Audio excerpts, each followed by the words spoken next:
Taas-taasan, He is the Supreme God. Supremo. Okay, baka para yan, di maano, para mas maintindihan. Pag sinabi natin Supremo, ang Diyos po natin ay Supremo, ibig sabihin po, wala na pong mas hihigit pa sa Kanya. Supreme. Kaya nga, dito po, tinatawag po tayo sa ating bansa, ang tinatawag na Supreme Court. Pag sinabi mo kapag ang kaso nakarating sa Supreme Court, ang ibig sabihin nun, doon na matatapos yung usapin. Kasi di ba, ang isang kaso pag pinag-usapan, una, pupunta mo na yan sa, siyempre, kakausapin mo muna yung dalawang parties. No? Pangalawa, pag hindi nagkasundo, dudulog sa barangay. Pagkatapos, dudulog sa husgado. Okay? May local. Merong regional. Merong local, provincial, maging regional, hanggang sa dumako sa pag hindi pa nagkasundo ron, hanggang sa maitaas yan sa tinatawag na Supreme Court. At sa Supreme Court, pag nakarating na ang kaso doon, the decision is final. Ang ating Diyos po, kapag siya ay nagsalita, it's always final. Bakit always final? Kasi kapag ang Diyos po natin nagsalita, walang duda, ang salita niya matutupad, magaganap at magaganap. Gagawin at gagawin niya nang walang anumang makakapigil sa Kanya. Yan po ang supremacy na ating Diyos. At ang Diyos po natin na kinikilala ang tayo ng isang Diyos, kapag siya po ang nagsalita, ay lagi niyang sineselyohan ito ng kanyang pangalan. In my name, for the sake of my name. O kaya sasabihin niya, I am the Lord your God. Tapos sa kanya sasabihin, kung paano niya sa Exodus chapter 20, bago pa po niya ibigay yung 10 utos kila Moises, sinelyohan na po niya ito ng kanyang pangalan. Sabi niya dito sa Exodus, I am the Lord your God. Bagamat ang nagsasalita dito ay yung anghel, pero ito po ay pinapasabi po ng Diyos na kataas-taasan. Dahil ang mga anghel, sila po ay mga lingkod ng Diyos. Hindi porque sinabi ng Diyos, ng anghel na I am the Lord your God, ay yung anghel na ang Diyos. Ang mga anghel po, kapag nagsasalita sila, o kaya ginagamit sila ng Diyos na magpadala ng mensahe mula sa Diyos, they are using it o sinasabi nila ito in the first person. Okay? Pero anghel sila. Hindi porque sinabi, parang ganito lang yan. Kasi kapag ang mga anghel po ay nagpadala ng mensahe, it's a direct, sinasabi nila yung direct word of God. Halimbawa, di ba kapag tayo nagsusulat, meron ng quotation mark, this is what he said, or he said like this. Okay, I am the Lord your God. Ito yung sinabi niya, di ba naka-quotation yun? Pag sinulat niya yun, yung naka-quotation, yun mismo yung eksaktong sinabi ng tao o nung nagpapadala ng mensahe. Kahit sa mga messenger man natin, gagawin niya ito. Ito ang sinabi niya. Okay? Ako ay pupunta. Pero pag sinabi mo naman in a second person, sabi niya pupunta siya. Okay, ganun siya, di ba? Second person. Pero kapag first person, ibig sabihin, i-quote mo mismo yung direct na eksaktong sinabi nung nag-utos sa'yo para ipadala ang mensahe.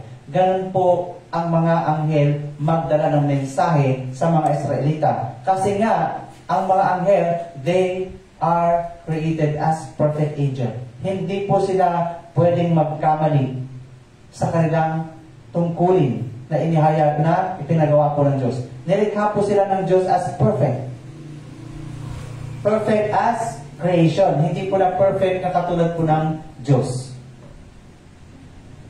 Kaya nung nagsasalita po, yung anghel na inutusan ng Diyos upang ihatid ang ibigay ang kautusan kay Moises, nagsalita po siya in the first person at sinelyohan po nito, sinabi ng Panginoon, sinelyohan po nito sa kanyang pangalan. I am the Lord your God. Okay? Kapag sinabi mo kasing Lord, Yahweh, Jehovah, ano? Kaya yun po yung tawag sa anghel na ito na nagpapadala ng mensahe. Kasi nga, I am the Lord. I am the Lord, your God. Okay, laging Lord. Kaya, sinasabi niya, I am Jehovah. Ako si Yahweh. Okay? Yung pong pangalan na ito, ay hindi pa po ito yung mismong pangalan inihayag na pangalan mismo na pinapamana sa anak. Kumbaga, yung Lord niya, di ba, ano ba ibig sabihin ng Lord? Eh, di ba, ang Lord, amo, boss. O, ito, pag nagmensahe, ito ang pinapasabi ng aking boss. Ganito. Ganito. So, yung Jehovah, o Yahweh, na tawag na pangalan binigay sa anghel, ay hindi po niya eksaktong pangalan, but is like just an alias. Na nagpapadala ng mensahe. Kaya nga po, yung I am the Lord your God, bagamat kinilala yan ng mga Israelita, binigay sa mga Israelita para katakutan o kilalanin na kasama nila ang Panginoon dahil para sa kanila, iisa lang naman talaga ang Panginoon, iisa lang ang Diyos. And this is a remembrance to them. Ito ay pagkakakilanlan nila na kapag sinabi nilang I am Jehovah o yung Jehovah na yun, sabi, siya yung nag-iisa, katangi-tanging Panginoon na kinikilala mismo ng mga Israelita. Sila, maging ang mga Muslim, alam po nila na yan, meron lang isang Diyos. Okay? Ganun po ang binigay o ganun po nanindigan ang Diyos sa kanyang mga salita. Sa Isaiah 41:10, lagi po niya pinapasabi yan kapag aakayin niya o sasamahan niya ang kanyang mga lingkod o kanyang mga anak sa isang gawain, ay sineseryohan din niya ng pangalan ang kanyang pangako. Okay? Isaiah 41:10. Tingnan po natin. So, do not fear, for I am with you. Do not be dismayed, for I am your God. Okay? Sasabihin nyo, I am your God. I will strengthen you and help you. Uphold you with my righteous hand. Lagi sinasabi ng Selina na ayon sa kanyang salita, pinanindigan niya sa kanyang sarili na gagawin niya ang bagay at na sinasabi niya at ang pangako niya. Ayan. Hindi naman po kaya sabihin ni Mayor na ako si Mayor. Babaguhin ko ng lubusan ang bahay niyo. Diba? Ipapagawa ko ng magandang-maganda. Diba? Ako si Mayor. Hindi niya pwede panindigan ng gano'n dahil nga hindi niya kaya panindigan ang kanyang mga pangako. Kasi tao lang din siya. Same with us. Hindi po natin kayang panindigan sa ating sarili ang ating mga sinasabi. Dalag-dalag na talaga ako sa kanya, mga pangako sa kanyang sarili. Okay? Kaya nga po, He is the Supreme God. At ang Supreme God po nito, o yung Supremo na Diyos na ito, siya po ay ngayon ang ating Ama na kinikilala. Bilang mga kumilala, tinanggap ang Panginoon Hesus, bilang sumusunod sa utos ng Panginoon Hesus, ay kinikilala po natin ang kataas-taasang Diyos na ito na siya ang ating Ama. Ngayon po, kung siya ay kinikilala natin bilang kanyang Ama, o bilang ating Ama, marapat lamang na tayo ay maging katulad ng mga bata sa harapan niya. Ano po ang ibig sabihin na katulad ng mga bata sa harapan niya? Ang bata po ay, ano ba ang trademark talaga ng bata? Masunurin. Kadalasan pa yan, copycat. Ginagaya ng mga bata kung ano yung nakikita nila sa kanilang ama o kanilang magulang. At sinusunod nila ang kanilang magulang. That is the nature of being a child. Bakit? Kasi obedience, ang pagsunod po ay tanda ng pagpapakumbaba. Lagi natin sinasabi, magpakumbaba tayo, pero hindi natin alam ano ba ang pagpapakumbaba. Ang pagpapakumbaba po ay walang iba kundi ang maging masunurin sa salita ng Diyos. And that is the true essence of humility. Yan po ang totoong kahulugan ng pagpapakumbaba. Kaya yung makikita natin na akala ng iba, yung mga sasabihin nila, gusto nilang magayag ng salita ng Diyos, tapos puporma sila na parang kawawang-kawawa, okay? Na maglalakad-lakad dyan hanggang sa pupunta nila, kahit na available naman ang mga transportations, available naman ang resources, para namang yung bagay to, sa tingin nila, ginagawa nilang devotion. Pero ang kadalasan dyan, oo, ginagawa nga nila yung bagay na yun, pero the real essence ng pagtanggap nila sa salita ng Diyos, sa pagsunod nila o pag-acknowledge nila sa salita ng Panginoon Jesus, hindi naman talaga nila matanggap lahat ng salita ng Panginoon Jesus. Lahat ng utos at katuruan ng Panginoon Jesus. Kaya anong silbi nun? Hindi ho katanggap-tanggap sa harapan ng Diyos, kundi kamuhi-muhi pa po. Bakit? Kasi parang nangyayari lang, ginagawa parang paawa effect ka lang sa Kanya. Ayaw mo naman talagang ihayag ang katotohanan. Hindi po yun ang true essence na nagpapakumbaba tayo sa harapan ng Diyos.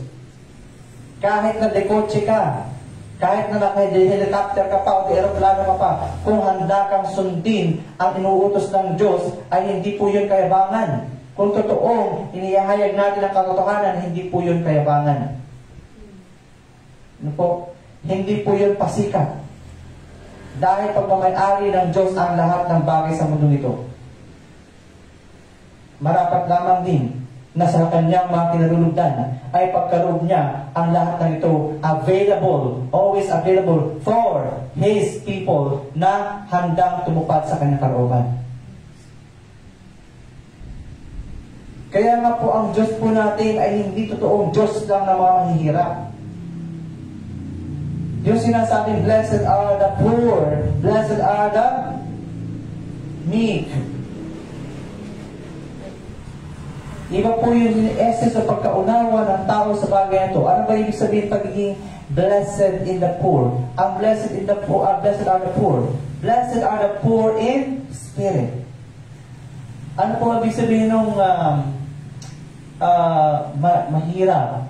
Ano ba yung sa ano ito? Poor, pag sabi natin poor in the spirit, yung hindi siya mahirap sa katayuan sa buhay. Yung kumbaga, ikaw ay naghahanap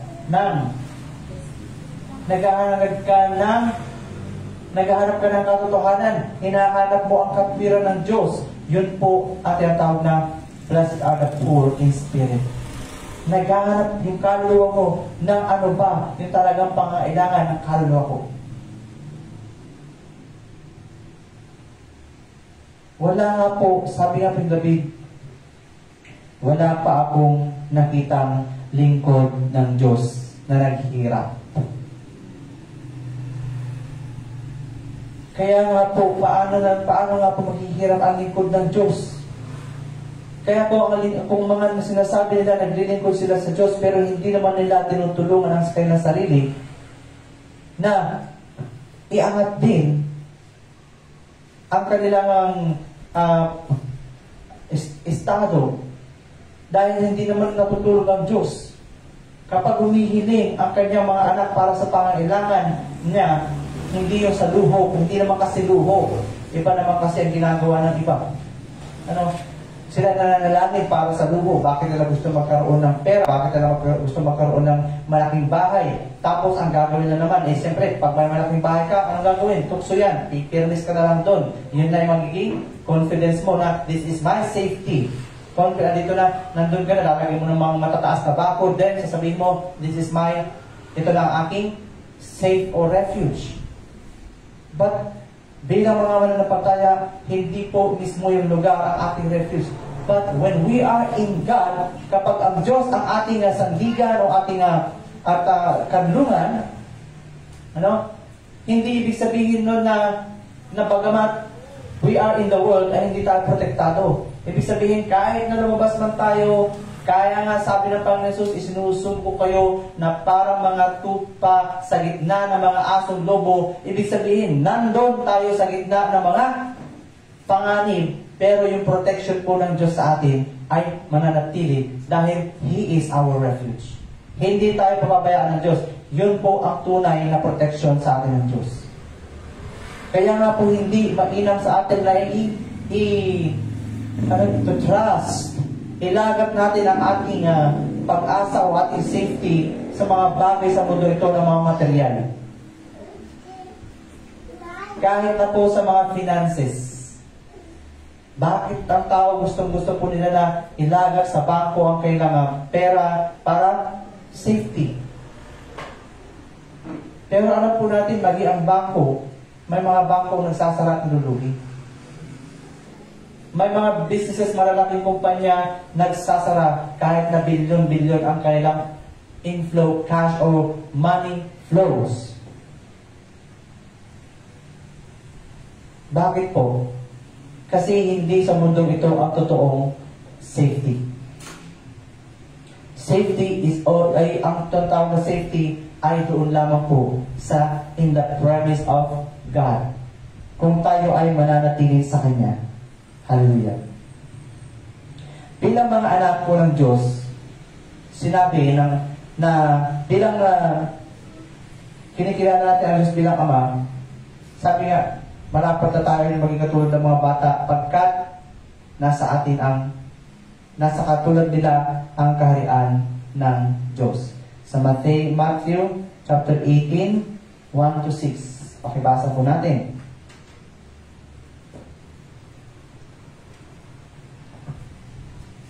Matthew 18, 1-6.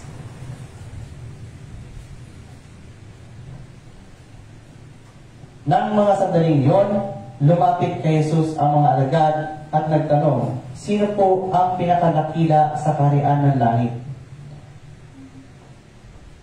Tumawag si Jesus na isang bata, pinatayo sa harap. At sinabi, tandaan ninyo, kapag hindi kayo nagbago at naging katulad ng mga bata, hindi kayo makakapasok sa kaharian ng langit. Amen. Ang sinumang nagpapakababa na gaya ng batang ito ay siyang pinakadakila sa kaharian ng langit. Ang sinumang tumatanggap sa isang batang katulad nito, alang-alang sa akin, ako ang kanyang tinatanggap. Mas mabuti pa sa isang tao ang siya biginan sa leeg ng isang malaking gilingang bato at ihulog sa kailaliman ng dagat kaysa siya ay maging sanhi ng pagkakasala ng isa sa maliit na ito na nananampalataya sa akin. Amen. Kaya nga po sinasabi nito, sa lahat, kapag hindi po tayo naging isang bata katulad ng mga bata, hindi nga po tayo makakapasok sa kaharian ng Diyos. Dahil paano nga po tayo makakapasok sa kaharian ng Diyos kung tayo nga po ay hindi masunurin bilang isang mga bata, bilang isang bata. Sa mundo ito po, ang pinakadakila, ang tingnan mundo ito na dakila ay yung mga taong boss, mga matataas, commanding officers. Pero sa kaharian po ng Diyos, pinakadakila sa lahat yung mga masunurin sa salita ng Diyos. They are the ones, kaya sila po yung mga nagpapakumbaba sa salita ng Diyos. Sa totoo lang po, ang mga tao Kung marami sa atin, na gusto natin alalahanin yung ating buhay ng kabataan natin. Bakit? Kasi nung bata pa tayo, sabi natin, alam ko nung bata ako, parang napakalawak na mundo, parang wala kang maisip na problema, parang ang saya talaga ng buhay mo, parang wala kang inaalala, wala kang alalahanin. Bakit kaya? Tapos ngayon, bakit ngayon may lumalaki ka na, tumatanda ng isang tao, nawawala na yung bagay na yun. Bakit inaalala na lang? Kasi, nung bata pa tayo, kung matatandaan natin lahat ng bagay, nakaasa tayo sa magulang. Kaya, worry-free, masaya tayo, nagagawa natin kung ano yung gusto natin gawin ng bata tayo. Dahil our parents, alam natin na andyan ang ating mga magulang. Pero nung tumatanda tayo, we become less dependent to them hanggang sa tayo ay maging independent na sa ating mga magulang.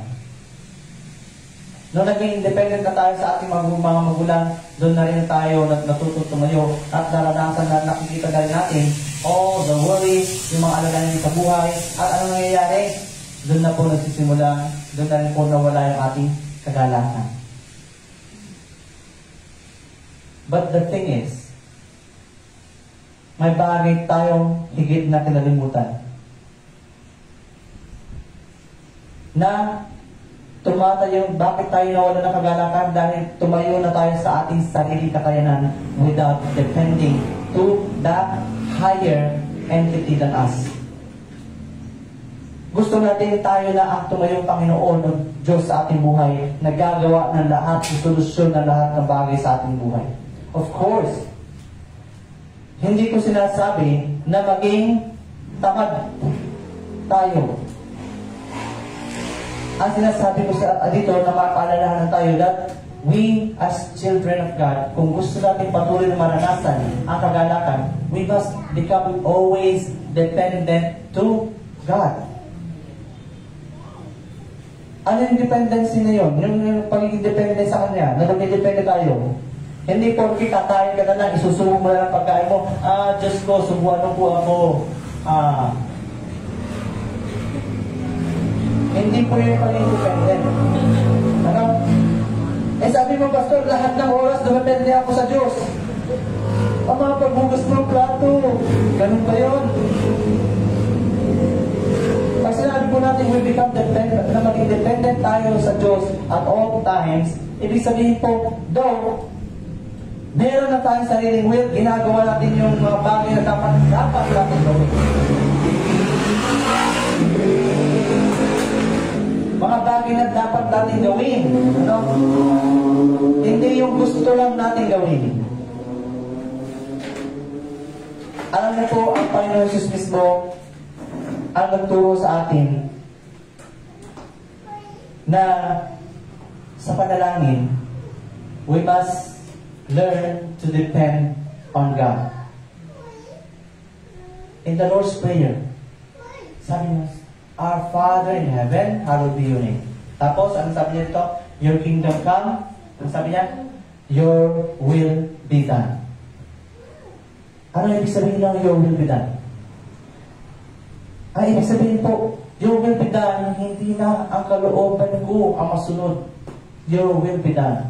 Pinapalalangin natin yan. Okay, kaya sambit ka na sambit, Lord's Prayer ka na Lord's Prayer, pero never ka naman nagsasubmit sa Diyos. Ibig sabihin doon, yung pananalangin mo na, yan yung tinatawag na babbling. Bakit? Kahit na sabihin mo pa, nag-rosaryo ka ng ilang beses mo, hinibilang-bilang pa yung digs na ganyan, na Our Father ka na Our Father, tapos yung submission mo naman sa kalooban ng Diyos, napakalayo, lahat ng yan, walang silbi. Hindi tinatanggap ng Diyos. Ano yon? Babbling. Yun tinatawag ng babbling. Kasi wala naman talaga sa heart mo yung pagpapakumbaba. Hindi mo naman talaga sinasubmit yung will mo doon sa will ng Diyos. Your will be done.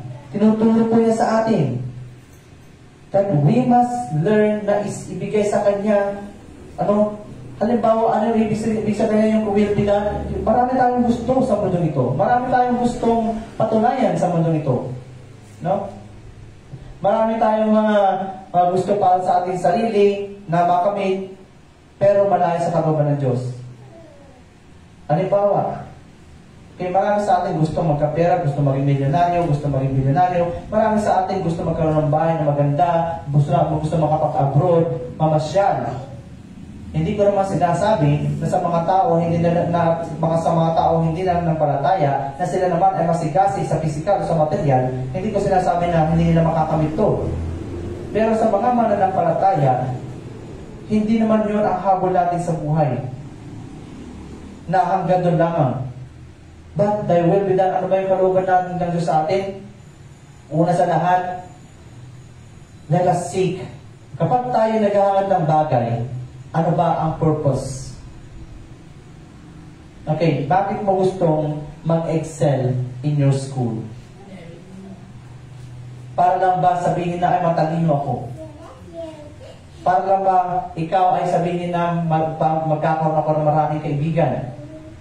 Pupurihin ako ng mga tao. Pero may ibang banda, bakit kailangan mo mag-excel in school? Kung sasabihin mo, gusto ko mag-excel in school kasi gusto ko magkaroon ng scholarship. Kapag ako nagkaroon ng scholarship, halimbawa, pwede ako mag-abroad, pwede ako doon maghayag ng salita ng Diyos. Pwede ako doon matuto pa ng mas maraming bagay na magagamit ko sa paglago ng aking pananampalataya upang sa gayong paraan, maabot ko rin yung mga nasa antas ng katulad ng buhay ko na maihayag din sa kanila ang katotohanan, maihayag din sa kanila ang buhay na walang hanggan. Upang sila rin magkaroon ng buhay na walang hanggan. And that is, kung gano'n ang will mo, bakit nga ba hindi yan gagawin ng Diyos? Una sa lahat, kaya nga sinabi ng Diyos, seek first the kingdom of heaven, and all these things will be added unto you. Isipin po natin, lahat po ng material sa mundo ito, only karagdagan lamang po yung mga yan.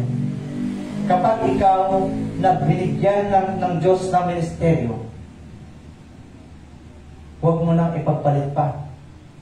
May mga cases na po nangyari sa ganito, even in Korea. Isipin mo, sa mga yung story po doon sa Korea, ito yung totoong story po to, no? Sila yung may mga ano doon, mga siyempre, naman sa Korea, mga mayayaman yan, maraming pera.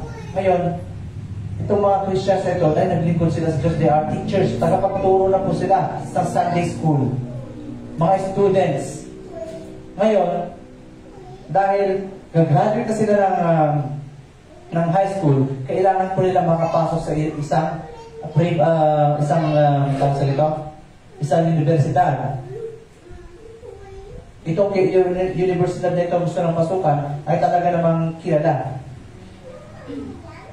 Ngayon, siyempre, dahil sila naman ay anak ng mga mayayaman, o sabihin na sa kanila may kaya, talaga namang suportado sila sa pag-aaral ng kanilang mga magulang.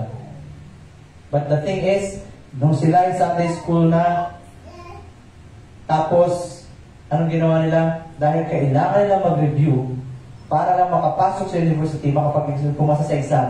So what did they do? Iniwan po nila ang kanilang ministry, iniwan nila ang kanilang pagtuturo. May isa na nakiusap na lang yung pastor na wag aalis dahil walang matitirang magtuturo sa Sunday school. Ano nangyari? Itong isa na pinakausapan ng pastor na napili siya, pinakinggan niya yung pakiusap ng pastor at nagturo siya. He sacrificed. Pero hindi ibig sabihin na hindi na siya review. Of course, yung iba kasi pumasok sa mga review centers. Siya, nag-self-review na lang para lang ma-sustain pa yung pangailangan ng iglesia, ng Sunday school, makapagturo pa rin siya, hindi mo pabayaan. So, nag-self-study siya. Sinakripisyo niya yung review center. So, ano nangyari? Nung dumating ang resulta, Alam niyo kung paano nag-reward ang Diyos? Lahat ng umalis sa ministeryo ng nag-review center bumagsak, siya lang ang pumasa, yung nanatili. Kaya nga iba mag-reward ang Diyos sa mga sumusunod sa Kanya. Kaya huwag po natin sayangin. Yun yung sinasabi natin, your will be done. Isinasabit mo talaga ba talaga yung will mo sa Diyos? No matter how many times sasabitin mo Lord's Prayer, kapag hindi ka marunong mag-submit, it's useless. Walang power yung prayer mo. Kasi nga, ang mga matuwid ay ang kanilang panalangin na epektibo. Nag-take effect ang prayer ng isang mananampalataya when he is obedient. Kasi kapag masunurin siya, tinuturing siya ng Diyos na matuwid sa kanyang harapan. Yan po pagiging matuwid. Amen? Kaya nga, kung nung tayo ay bata pa, yun yung naging nawala sa atin. Yung pagiging dependent natin na kasi parang pakiramdam natin, wala na tayong dinedependihan. Pakiramdam natin, naging malaya na tayo sa poder ni Numan, kaya magagawa natin ang gusto natin gawin, pwede natin gawin ang gusto natin gawin. Wala nang guide. So, ano nangyayari? Napupuno tayo ng sarili nating worries. Kasi, ang isip na lang natin, wala na ibang makakatulong sa akin kundi ang aking sarili. Yun ang paninindigan ng mundo ito. Kaya ano nangyayari? Kapag na-disappoint na isang tao dahil sa dami na ng kanyang problema, dito na po pumapasok yung mga suicidal thoughts.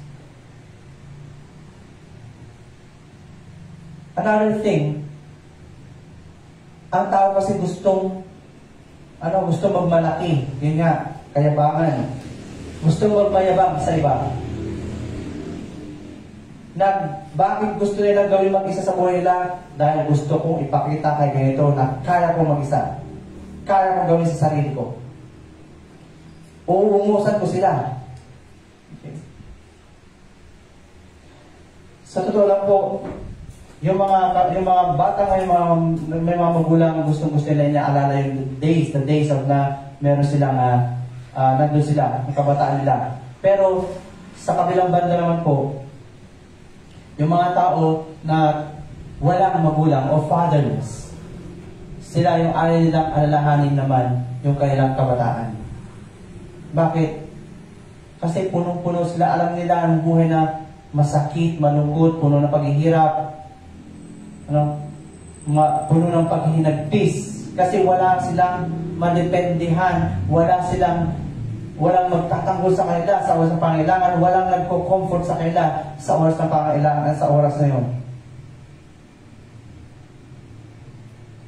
Kaya para sa kanila, yung kailang childhood o yung kailang pagiging bata ay hindi masaya.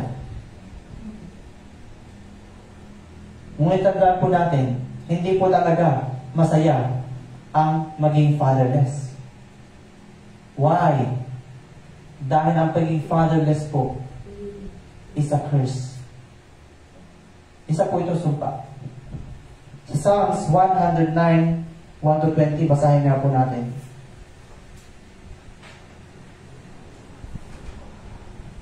Psalms 109, 1-20.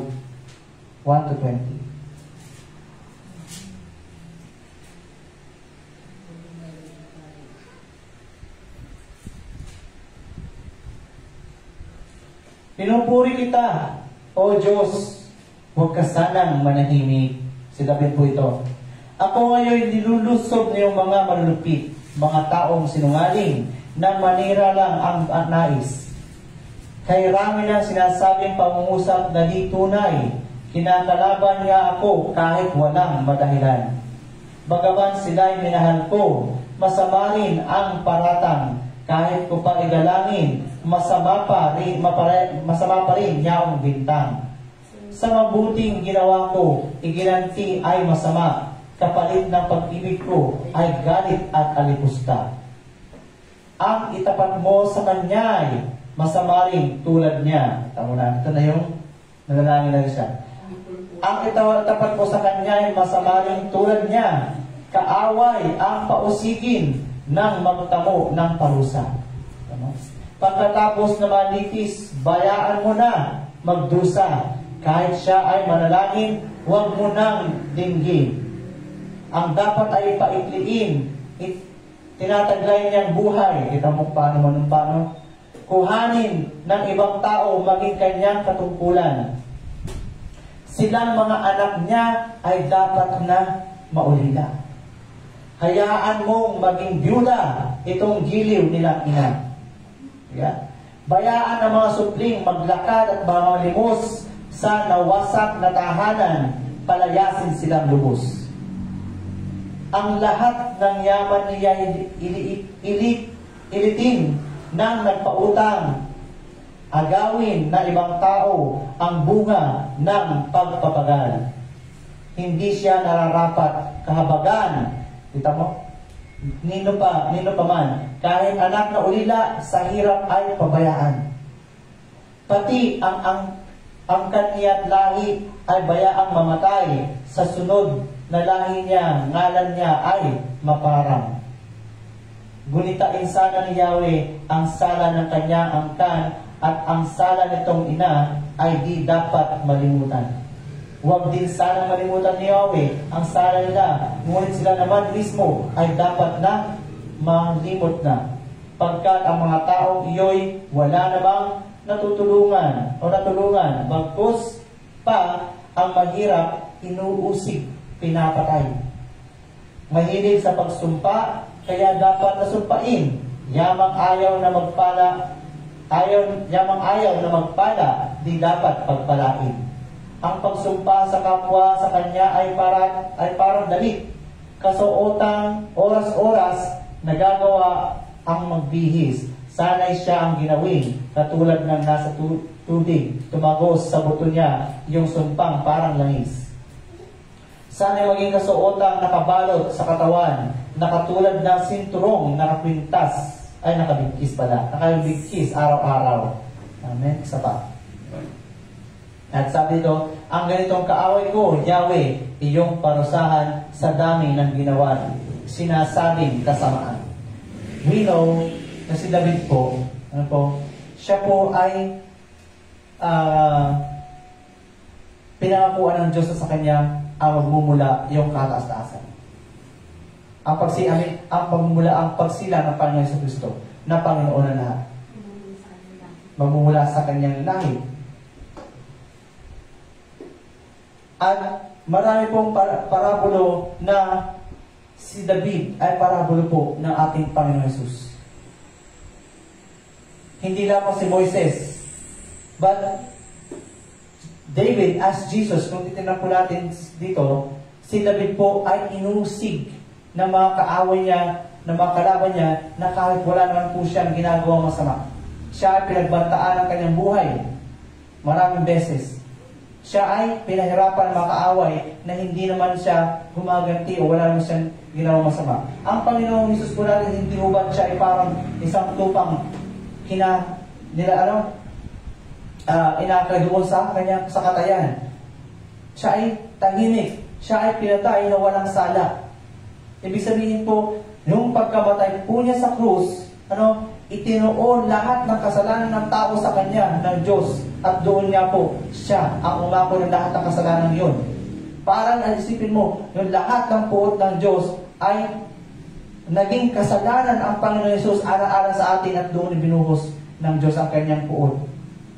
Bagamat, anak na yun.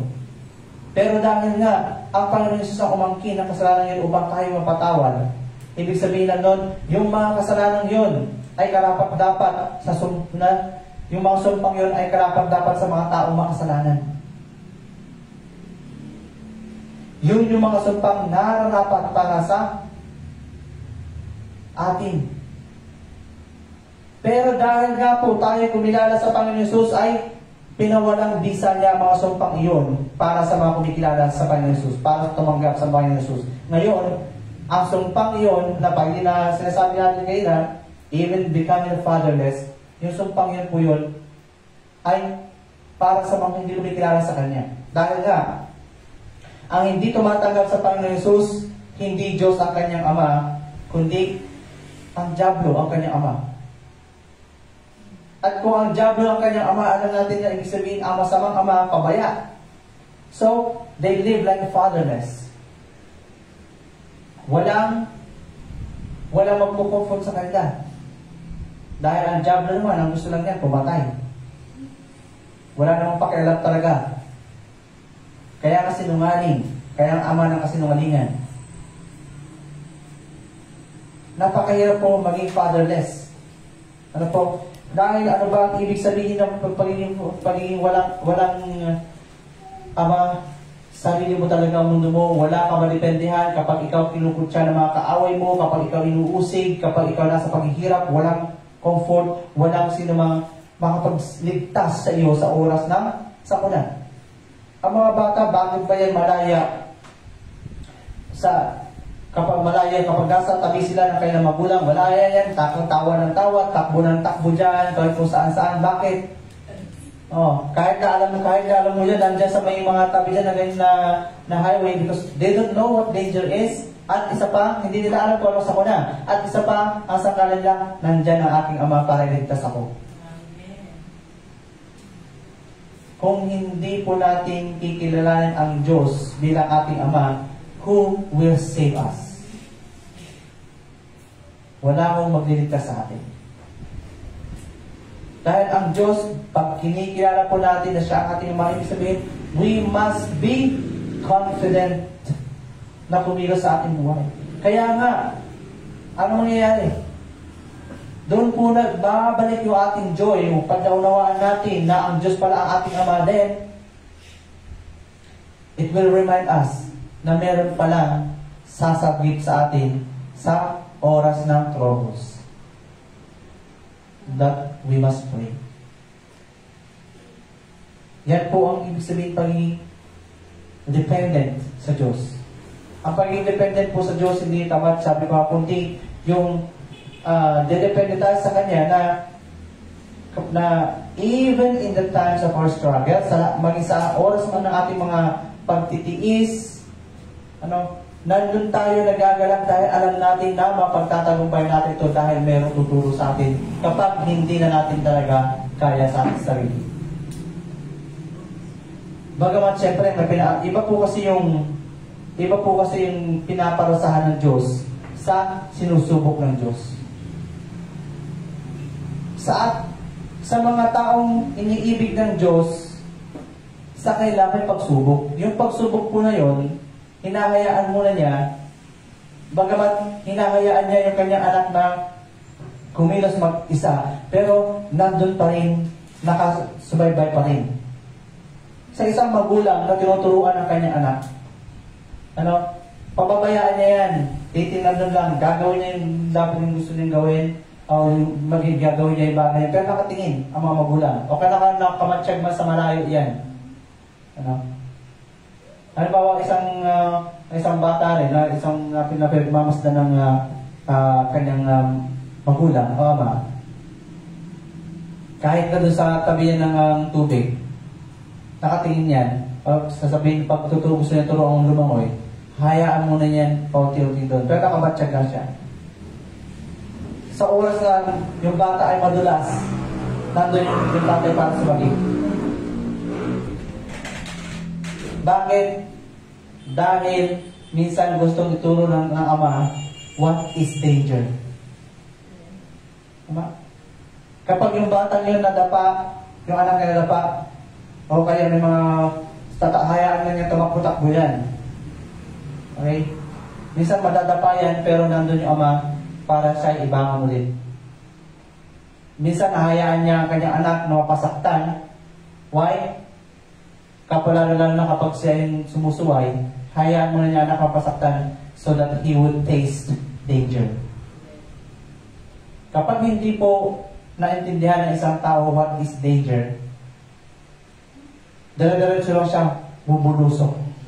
Sa pananampalataya po natin, pinaparanas mula sa atin ng Diyos ang susubukin tayo At kapag tayo ay nadapa na nagkaroon ng pagsuway sa Kanya, no? Minsan may pinaparanas niya sa atin, okay? Gusto mong sumuway, sige, hayaan mo na kita. Kapag sumuway ka, papaluin ka ng Diyos.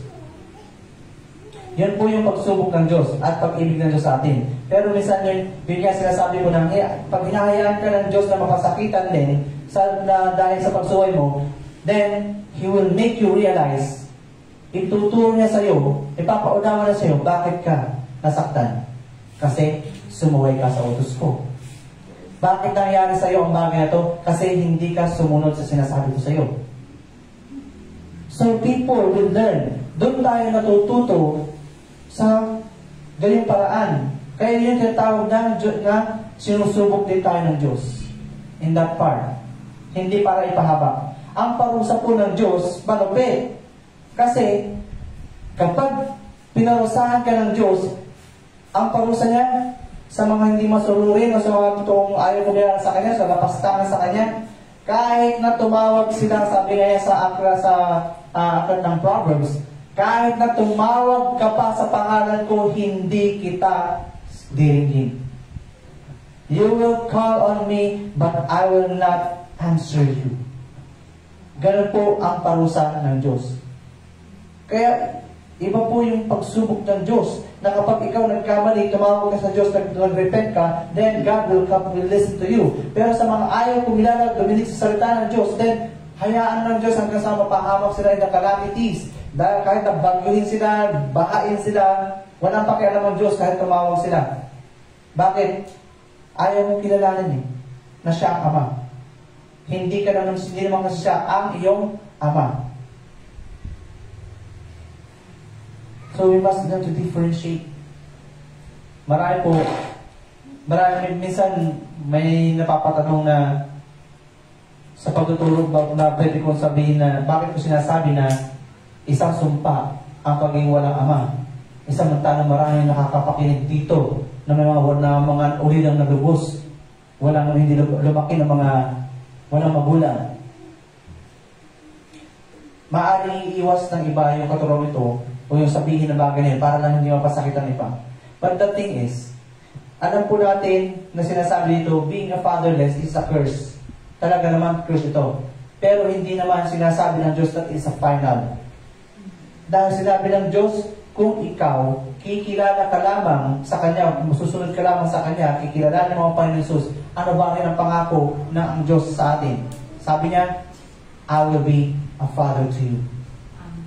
Sabi po niya dito sa 2 Corinthians 6:17 to 18.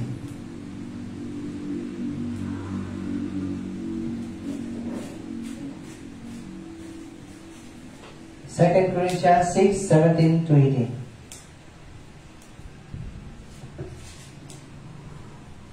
Kaya lumayo kayo sa kanila. Alam mo yung sabihin nun?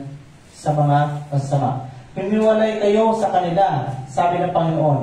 Huwag kayo makisama sa anumang karumihan at tatanggapin ko kayo. 18.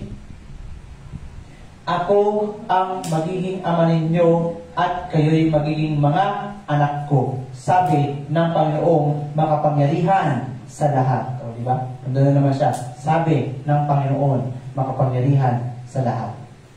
Okay? Laging message po yan. So sabi ng Diyos, hindi masama na, total naman kasi ipaunawa mo sa isang tao na fatherless. Tama naman yun. Pero ipaunawa mo rin that there is also a hope, mayroon din pag-asa na naghihintay sa iyo na pwede kang maging anak ng kataas-taasan. Hindi po, ang Diyos po ay hindi naman siya yung totally na talagang kung hindi kanya bibigyan ng pagkakataon. Sino lang ba ang tumatanggi sa pagkakataon? Ang tao.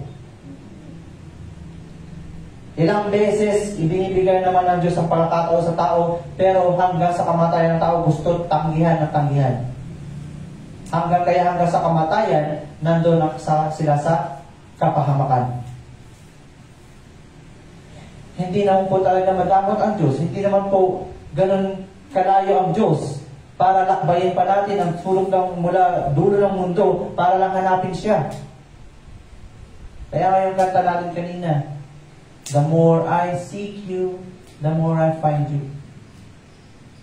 One more thing, sa paghahanap po sa ating Diyos, kapag iniibig po natin ang katwiran ng Diyos, ay doon nga po natin unti-unti pang o patuloy na nakikilala ang Diyos. Kapag tayo lumapit po sa Diyos na minsan hindi po natin agad nagsimba na ako, kilala ko na ang Diyos. The more I seek you. Ibig sabihin, seek Him more. Seek more. Ibig sabihin, hanapin ng Diyos. At kapag tayo patuloy nagdidisan na hanapin ng Diyos, ibig sabihin, patuloy po siya magpapakilala sa atin.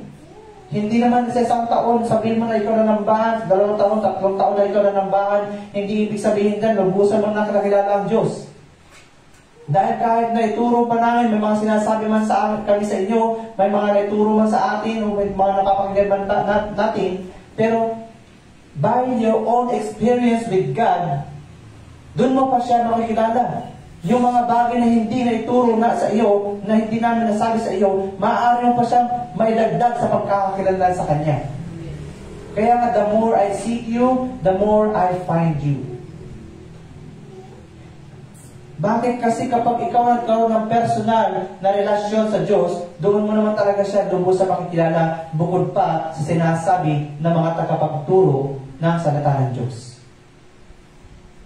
Ibig sabihin bukod pa, may idadagdag pa sa iyong own experience with God. Kaya nga ang Biblia po natin, kaya tinawag po na Bible ito, hindi po kay Bible, lahat na dito, nandito na yung salita na dapat natin gawin. Tandaan po natin, ang Bible po ay compilation po. Compilation ng scriptures, compilation ng mga experiences ng mga propeta o nakaranas ng Diyos. Sa Bible po natin, may sinasabi na huwag dadagdagan at huwag babawasan. Dito po sa Bible, ang hindi po natin pwedeng bawasan, yung mga direct Word of God. Halimbawa, sinabi ng Diyos, I am the Lord your God. Do not commit adultery. Do not, ganito. Okay? Do not murder. Love the Lord your God. Okay, yung mga salita po na yun, wag nating babawasan, wag nating dadagdagan. Pero dito, alam po natin na meron dito mga aklat ni Moises. Aklat na sinulat ni Isaiah. Aklat na sinulat ni, di ba? Kaya nga dito meron pa yung sa ibang Bible, may apocrypha sila. Meron pa silang Maccabees. Kasi yung mga aklat po na yun ay base sa sariling experience ng mga nagsulat dahil naranasan nila ang Diyos. But one more thing, bakit po ipapaliwanag ko lang, bakit po ang Biblia natin ay yung 66 books lang po ang tinatanggap natin dito sa aklat natin at tinanggal natin yung iba na mga books. Sasabihin ng iba na, ang sama ninyo dahil tinanggalan yung binawasan nyo yung Biblia. Hindi po natin binawasan yung salita ng Diyos. Inilis lang po natin yun. Inilis lang po nila tinanggal yun. Kasi based sa salita o sa katuruan ng Panginoon Jesus, kailanman hindi siya nag-quote ng any verse sa mga prophets na yun o nagsulat na yun. Kaya hindi na po in-include. Hindi na po isinama dito sa ating Biblia. Hindi pa naman natin sinasabi na walang katotohanan doon sa kanila. Of course, meron pa rin naman silang katotohanan doon na sinabi, pero hindi po maaaring hindi puro. Kasi ang Panginoon po, yung mga books na yun, hindi po siya totally inspired. Kasi never nag-quote ang Panginoon Jesus doon sa mga books na yun. Ang Biblia po naman kasi natin, sa scripture, hindi po tayo pwede magdagdag magbawas. Pero dito, pwede mong idagdag yung sarili mong karanasan kung gusto mo, may patotoo ka sa Diyos, katulad ng mga sulat ni Pablo.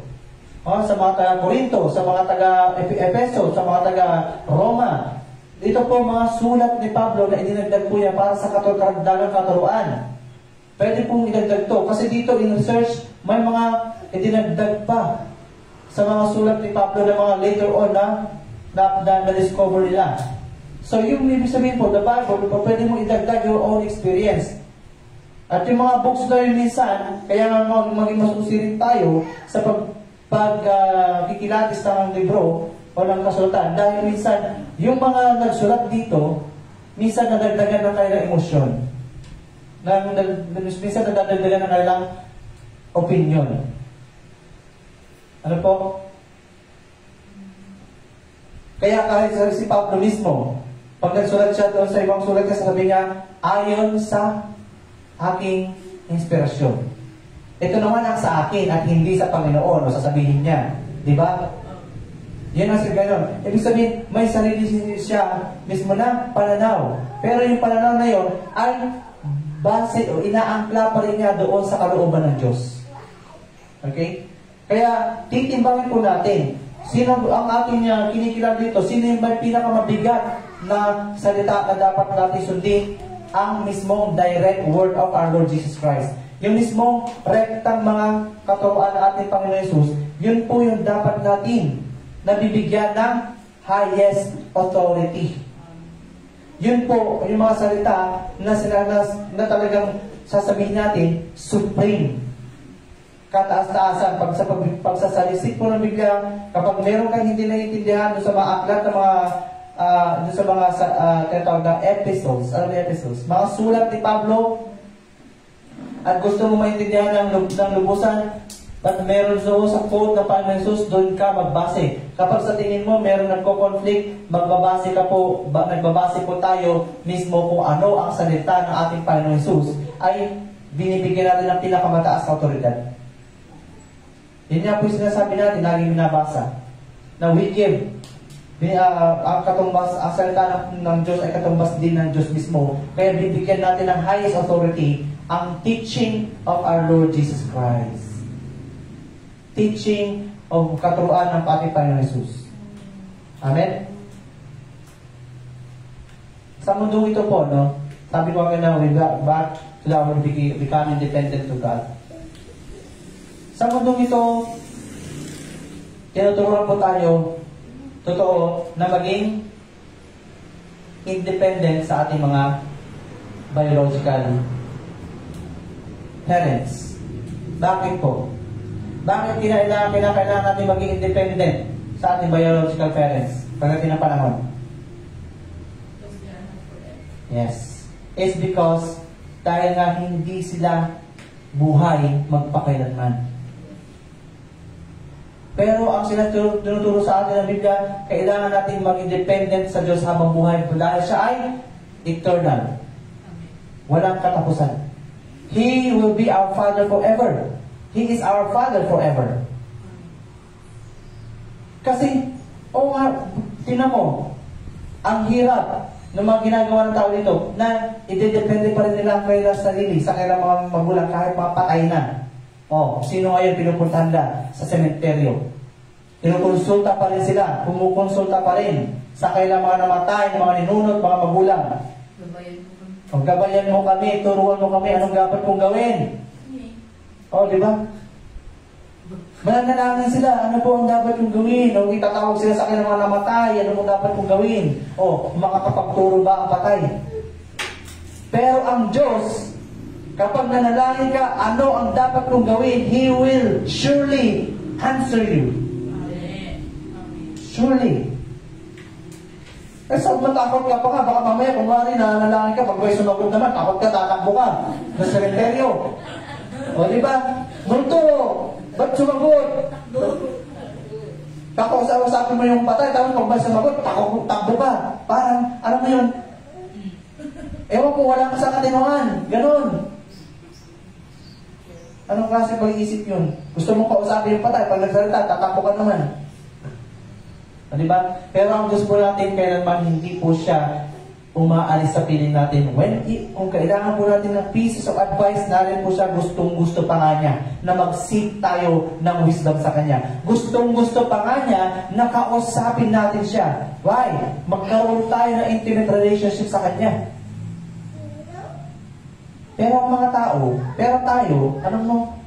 tayo yung laging, baliktad baliktad yung flesh kasi natin, yung ating katawang kalupa, baliktad sa gusto ng Diyos, baliktad sa sinasabi ng Diyos, baliktad sa sinasabi ng Biblia. Bakit? Kung ano yung sinasabi ng Biblia na huwag mong gawin, yun ang gusto mong gawin. Kung ano yung sinasabi ng Biblia na gawin mo, yun ang ayaw mong gawin. Diba?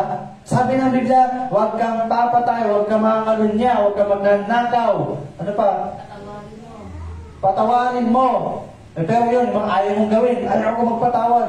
Ay, galit ako sa kanya. Hindi pumatay ba? Pumatay ka na. May naisip mo pala na malunya ka na.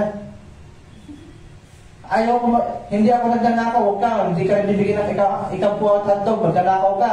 O di ba? Ang Diyos daw nagpapatawad, hindi ako Diyos. Ang Diyos daw nagpapatawad dahil hindi ako Diyos. Eh sabi nga dito, una ka muna magpatawad bago ka patawarin ng Diyos. Huwag mong baliktarin. Hindi ang Diyos ang mas mataas sa'yo para siya muna magpatawad. Pero pag sinabi naman ng Biblia, manalangin ka. Ayaw mo, tatamad ako manalangin. Diba? Gusto mong mapakinggan ang tinig ko, magbasa lang ng Biblia. Ang hirap magbasa. Ang dami-dami ang kapag-kapal ng libro. Ang daming dahilan. Pag gano'n. Ano? Kaya baliktad talaga eh. Kaya yung sinasabi na kailangan natin maging spiritual. The flesh counts for nothing. The words I have spoken to you are spirit and their life. Kailangan natin mas mapakinggan yung ating espiritu, hindi yung ating laman. Yung tawag ng espiritu, huwag yung tawag ng laman. Ano? Kasi ang tawag ng laman, laging taliwas yan sa salita ng Diyos. Sabi nga po ito, ang espiritu ang nagbibigay ng buhay. Hindi ito magagawa ng tao. Laman yun eh. Ang salita ng sinabi ko sa inyo ay espiritu nagbibigay buhay. Ang Biblia po ay spiritual. Kaya, ang makakaunawa lang nito yung mga spiritual people. Ang makakasunod lamang dito, mga spiritual people. Kapag pinairal natin ang laman at binasa natin ang Biblia, ay marami ka naman din talaga may isa sa buhay dito sa pisikal. O, magdisiplina sa sarili, tama naman. Huwag maglalasing, o tama naman. Pero mahirap pa rin gawin yun sa pisikal, di ba? Mga bagay na yun. Pero alam po natin, kahit sa mga pisikal na discipline, may pakinabang pa rin po dito. Kaya nga lang, ang pisikal natin ay ayaw ka na madisiplina. Gusto ng pisikal natin, gawin ang gustong gawin. Bakit? Sabi nga natin palagi, bakit laging taliwas ang laman sa salita ng Diyos? Kasi hindi naman yung flesh mo ang magsasuffer kapag sumuway. Kaya gusto ng iyong katawan ng laman mo, siya ay sundin mo. Gawin ang gustong gawin niya. Gusto niya, gawin mo yung gusto ng laman mo. Kasi walang pakialam sa iyo ang laman mo. Kahit na mapahamak ka sa dagat-dagatang apoy, tatawanan ko well, who cares? Sasabihin ng who cares? Sasabihin ng flesh mo, bakit? Hindi naman ako yan eh. Hindi ko naman mararamdaman na yan eh. Kasi ako, babalik ako sa alabok. O diba? Eh ikaw, kaluluwa ka. Sino magsasuffer? Forever. Kaya maging mapanuri po tayo. Amen? Ang kaligtasan po natin, ito po ay matatagpuan lamang sa ating Ama. Through our Lord Jesus Christ. Ang kaligtasan po natin, this is our joy. Sa panalangin po ni David, ano po ba yung kanyang panalangin? Psalms 51, 10, 12. Akala po kasi ng tao, yung kagalakan na inahan nila, porque tayo ay nagkaroon ng pananampalataya, ay laging masaya sa laman. Pero sa Psalms 51, 10, 12, sabi po niya dito, ang galang na dulot ng iyong pagliligtas, ibalik. Sa English ka natin basahin. Okay. Restore to me the joy of your salvation and grant me a willing spirit to sustain me. Ano po sabi niya? Ano ba yung joy of our salvation? Remember, sabi ko kanina, bakit ang isang anak ay sayang-saya sa feeling o sa presence ng kanyang ama? Because alam niya na sa oras ng panganib, laging naroon ang kanyang ama at maliligtas sa kanya. Ito rin po yung mag-aalakan natin bilang mananampalataya na tayo ay may kaligtasan. Kasi ano ba ang goal ng ating pananampalataya? Sabi nga po sa aklat ng 1 Peter 1:9. Okay? What is our goal? What is the goal of our faith? Ano ba ang layunin ng ating pananampalataya? Sabi dito, sapagkat tinanggap na ninyo ang bunga ng inyong pananampalataya, ang inyong kaligtasan. For you are receiving the goal, sabi na, of your faith, the salvation of your souls. Medyo bunga. Goal. Ang goal po ng ating faith ay salvation of our soul. Hindi salvation of the flesh. Meron tayong sustenance sa flesh, pero hindi po ang final goal natin. Kaya nga napakahirap na ilaan lang natin yung ating buhay sa pagtatrabaho lang dito sa lupang sa mundo. Magtatrabaho lang tayo para na magpatayo ng malaking bahay, hanggang doon na lang. Magtatrabaho lang tayo para mapuno ang ating mga kamalig na, siyempre ano ba yung sabihin ng kamalig? Bangko, pamalig po yan ng pera. Ano? Yung marami sa atin, nagugulan na, yung yumaman, mapuno ang kailang bangko para pagdating na kailang mag-retire na o tumanda na sila, ay merong hugot-hugutin, merong sustenance kahit na maghayahay sila. Yan po ang ginugol ng mga tao sa mundo ito, which is very futile. Walang halaga. Paano magkakaroon ng halaga yun? Tao, nagtatrabaho, tapos ang iniisip ng iba, para pagtanda ko, may pambili ako ng mga gamot.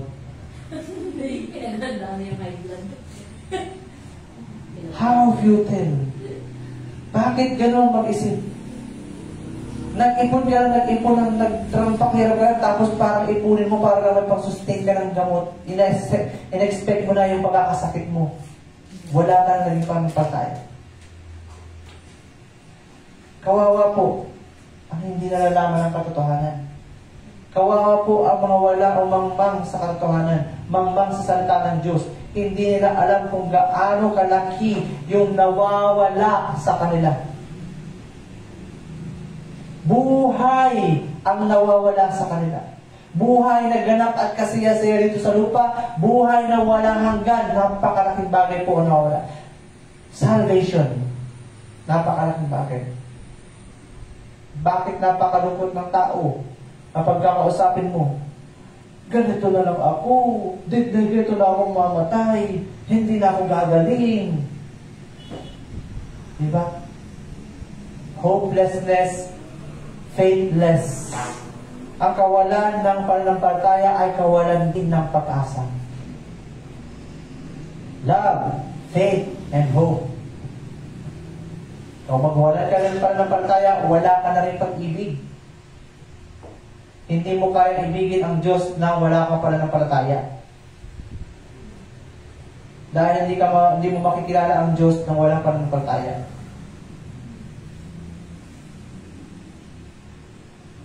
Kaya nga po yung lagi natin tinuturo. Tingnan mo, yung mga walang pananampalataya dyan sa paligid, pansinin mo kung anong buhay nila. Lahat na lang na marinig mo sa kanila, puro hinanaing sa mga kapitbahay, puro chismis tayo, chismis ganito, puro pasakit ang sinasabi sa iyo. Si ganito kasi niya, masakitan ako, ganito kasi wala nang pag-ibig eh. Kasi nga, hindi nila kilala ang Diyos. Wala silang pananampalataya sa salita ng Diyos na kahit na naituturo naman sa kanila, hindi nila kayang pakawakan. O, di ba? Gaya ng sinasabi ni Pastor Grace na yung pagpapatawad pa lang. Kasi hindi nila kayang panghawakan na dapat ka magpatawad. Kaya ano nangyayari? Ayaw nila magpatawad. Kaya puro hinanakit pa rin ang laman ng kanilang labing na nasasabi. Kasi nga, sabi ng Panginoon Jesus, kung ano naman ng iyong puso, siya lumalabas sa iyong bibig. Same. Ganun po ang buhay ng mga taong walang pagkilala o magmang sa katotohanan. Ang nais po ng Diyos, tayo ay maging katulad na ni David na humihingi or asking, humihingi na magkaroon tayo ng pure heart. Sa Psalms, pabalik natin doon. Sa Psalms 15, 10 muna. Psalms 15:10. Ha? 51, sorry. Salitan. Natutulin na yung mata ko. Psalms 51:10. Doon sa binasa natin kayo, nakarugtong lang po yun. Sabi ko dito, create in me a pure heart, O God, and renew a steadfast spirit within me. Isang pusong tapat o sa kilikhain. Bigyan mo, O Diyos, ng bagong damdamin. Pusong dalisay ang aking nais. So, dito kinuha yung kantang yun. Okay? Yung pusong dalisay po ito, no? Pure heart po na sinasabi ng Diyos na ni David na gusto niyang malikha ng Diyos sa kanya ay, ano ba itong puso ito? Pusong patuloy na maging masunurin. Ano ba ang ibig sabihin ng pagiging pure heart? Kapag pure-hearted ka, kapag sinabi sa'yo, ibig sabihin para ka isang bata na kapag sinabi sa'yo na gawin mo ito, susunod ka lang. Wala ka pang alam doon sa pagsuway. Kasi ang isang bata na pinapalaki ng ama, ano ba, di ba, una kinakapi lang yan, na kapag sinasabi ng tatay, sinusunod ng tatay, sabihin mo to, mama, opa, diba? Yun ang gusto mo na, tapos pag sumunod na, sasabihin, mama, o diba, so tuwa-tuwa ka. Sumusunod, ginagaya na niya. Nakikita ka niya ginagawa ko, ginagawa mo, ginagaya niya ako. Tapos, pag tinuturo mo sa, gawin mo nga yun, o diba, tuwa-tuwa ka pag sumusunod. Because a children, o a child, ang isang bata ay napakapuro ng puso para sumunod. At masaya rin yung bata, in a way, na sila ay tinuturuan ng magulang, sumusunod sila sa magulang, dahil nare-rewardan sila ng mga magulang nila.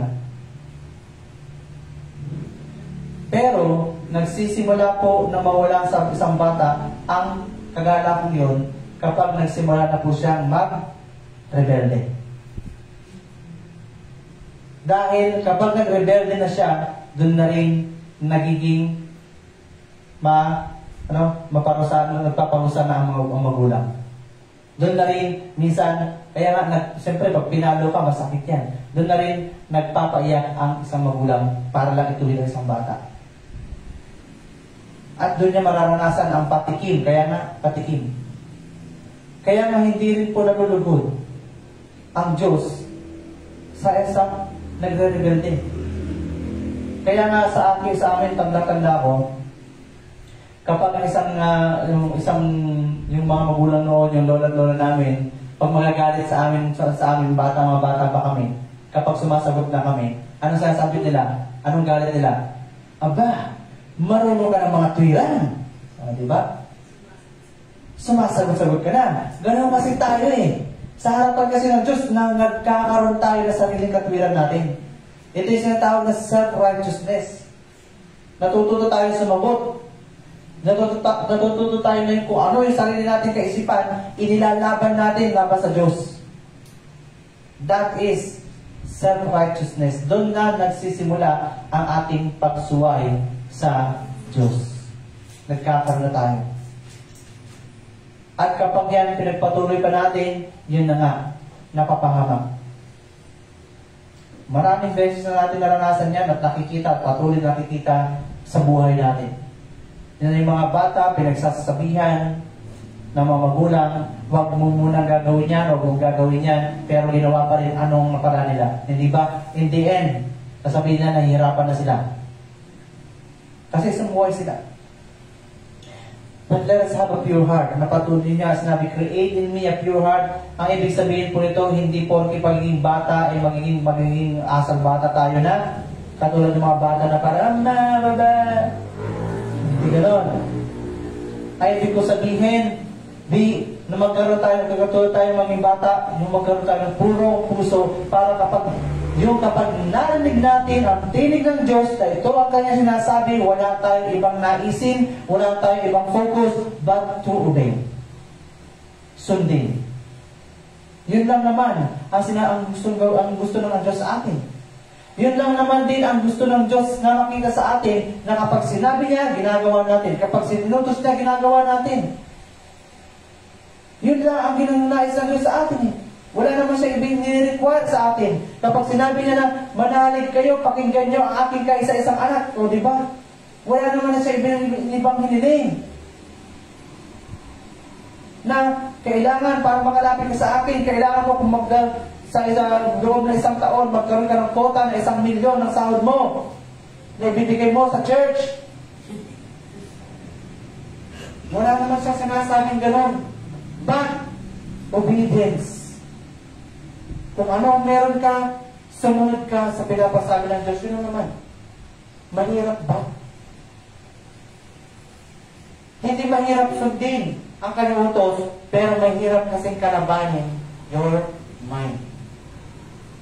Yourself. Sorry. May talaga naman basahin ko mga dati. Ayun, wala daw po Yan na. sa Amen? Kaya kailangan, yan na. Ayun na. Hallelujah.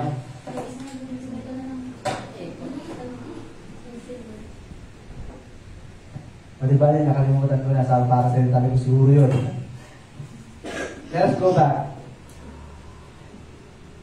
Kapag may isang bata nga po, nakipag sa labas, may naka-encounter siya mga kaaway, or enemies, or anything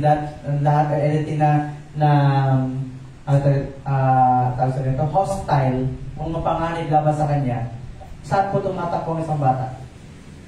Tumatakbo sa kanyang tatay. Tumatakbo sa kanyang, alam niyang higit na mas malakas kaysa doon sa kanyang kaaway. Tama? As a child of God, tandaan po natin, marami tayong kaaway sa mundo ito.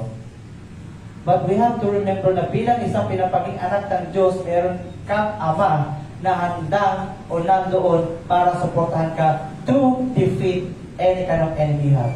Amen. Kahit pa, yung kaaway na yan ay kinatatakutan ng lahat ng tao sa mundo ito.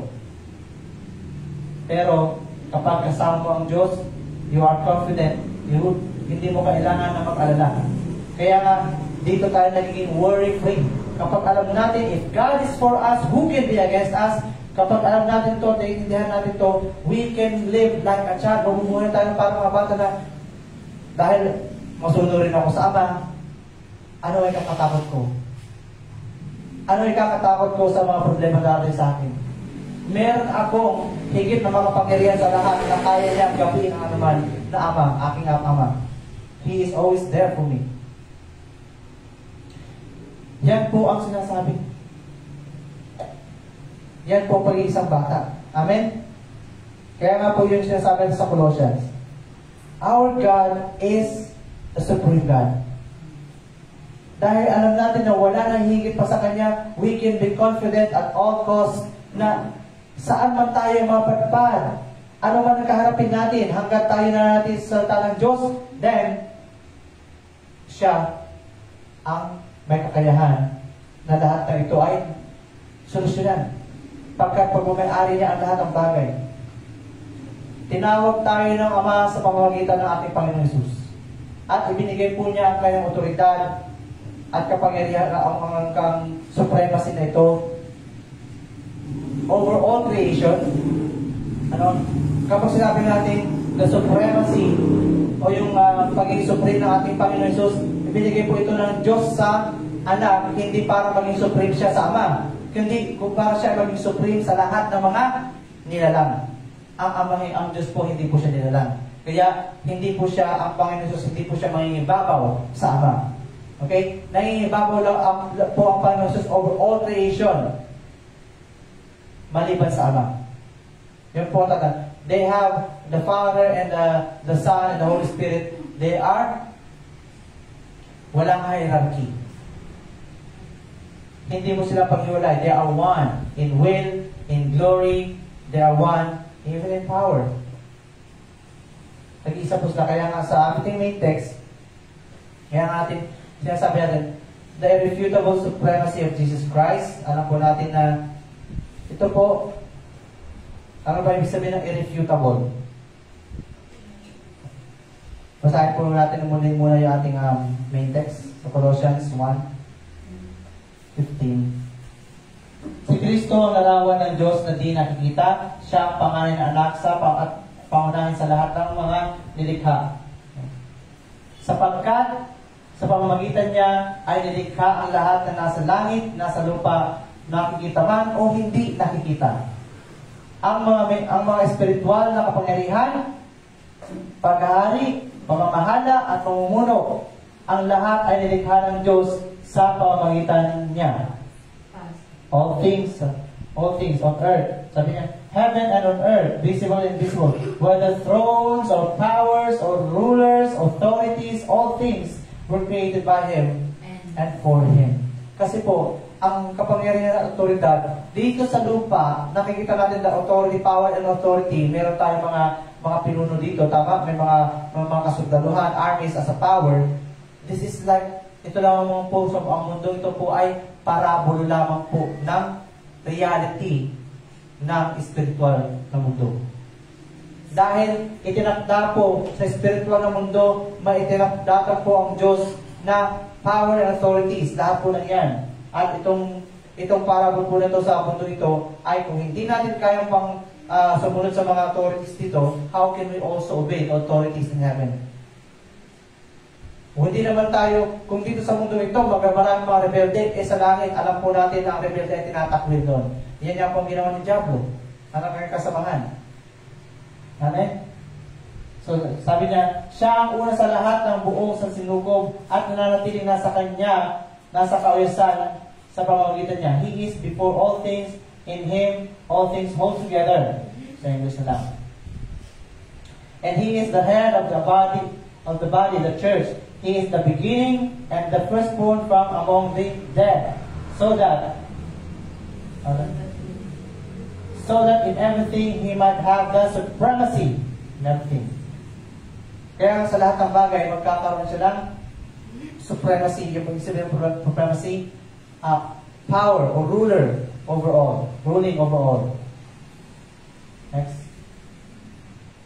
For God was pleased to have all His fullness dwell in Him, kinulog ganito ng Diyos, namapasa Kanya, through Him to reconcile to Himself all things, whether things on earth or things in heaven, by making peace through His blood shed on the cross. Amen. Kaya kailangan po natin na manatili sa Kanya if we want to continue to experience the supremacy ng ating Diyos, na maranasan natin yung kapangyarihan that no one can be against us. Ito po, kilalanin po natin ang Diyos bilang ating Ama and learn, kailangan maintindihan natin yung gaano ba siya ka-supreme sa lahat ng bagay. Yung supremacy po nito ng ating Diyos, no one can prove Him wrong. Ano ibig sabihin nun? Irrefutable, hindi mo mapapatunayang mali ang sinasabi ng Diyos kailanman. Irrefutable. Yung supremacy niya, yung pagkikataas-taasan niya, hindi mo ito kayang patunayan na ito ay hindi totoo. Yun po ibig sabihin na irrefutable. Bakit? Dahil mapangyayari, gaya yung sinasabi natin, no? Na bagaman sa mundo ito, nakikita natin, pasabihin mo o bakit yung mga masasama dito parang walang nangyayari sa kanilang buhay. Parang same, parang normal lang, bakit walang nangyayaring pagpaparusa. Parang pwede mo sabihin gano'n. Pero ang Diyos nga ay He is a supreme God. Kapag sinabi niya na sa kanyang itinakdang panahon ay gagawin niya. Paparusahan niya ang dapat parusahan. I know, man. Lastly, I know a man, may kakilala ko na isang mananampalataya, isang lingkod ng Diyos, at siya sa kanyang pinagtatrabahuhan.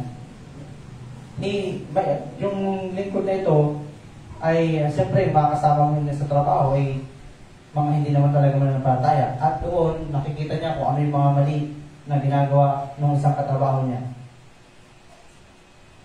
Ang lingkod po ng Diyos naman na ito, nag-hire din naman sa kanya. Nagtitiis. Pero may mga sa pagkakataon na naging sukdulan na yung pagkagahama ng taong ito na kanyang katrabaho